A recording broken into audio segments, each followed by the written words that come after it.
From 21 Sports, this is Penguin Gameday, driven by Greenwood Chevrolet, Austintown.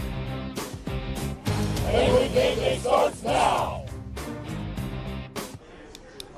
Hi everybody, and welcome to this edition of Penguin Gameday as we come to you from the Bull and Bear here on the campus of Youngstown State University. Happy to be joined by the coach of the Penguins, Doug Phillips. Coach, good to see you again. Hey, great to be here. And certainly we'll talk about the North Dakota game and also take a look ahead to the game this Saturday against Illinois State. Coach, when you look at the North Dakota game again, talk about not getting off to that quick start. No, walked into a buzzsaw. You know, again, those domes, we got to figure that out. And, you know, they had a great crowd and they had a great plan and they're working on all cylinders. We weren't. And, you know, that's the consistency. You got to be able to play a 60-minute game starting in that first quarter, and you can't dig yourself a hole.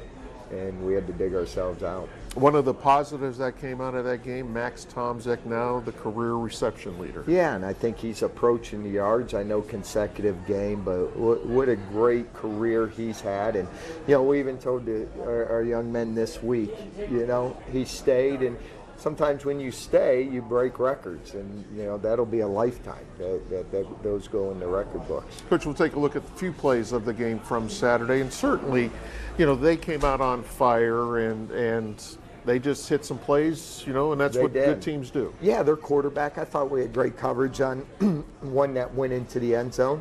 We knew they had a great quarterback, good run game. You know, and when you fall behind, you're using a lot of energy to come back. And, you know, I was proud of how our kids responded, you know, trying to dig ourselves out of that hole to have an opportunity to get back in the game. But at the end, you know, we gotta learn. We gotta play with consistency.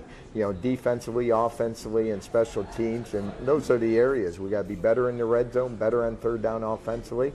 You know, we can stop the run, but you can stop the run for 2 quarters, but you give it up 2 quarters. So that's where the consistency's got to come. How much energy is used just trying to get the players back focused when you're, you know, down? A lot. You're using a lot to dig yourself out, and you felt the momentum start to shift our way with, you know, hitting some pass plays to flash. Our defense was getting stops there in the second half, and it really was a deflation when we held them to a field goal.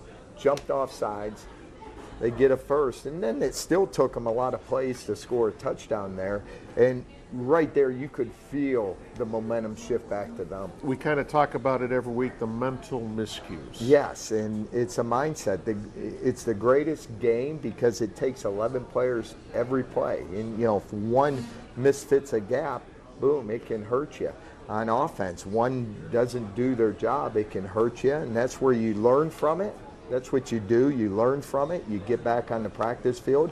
And a lot of that starts on Tuesday and Wednesday. If you have great Tuesday, Wednesdays, you're usually going to be successful on Saturday. Coach, you mentioned that at your press conference. If you make mistakes on Tuesday and Wednesday, those are going to carry over to the game. Yeah, there's no magic formula. A light's not just going to come on. And if you carry those bad habits, you know, I thought today we took to the field, and again, I thought it was a mindset that we had a lot better Wednesday, a lot more energy, a lot more competitive, a lot less miscues. You know, if you're making those mistakes, they're going to reappear on Saturday if you don't clean them up. Well, we'll turn the page on North Dakota, and coming up a little bit later, we'll talk about Illinois State and that matchup against the Redbirds. But when we come back, we'll talk to a Valley native who's a all-FCS punter for Youngstown State when Penguin Gameday continues.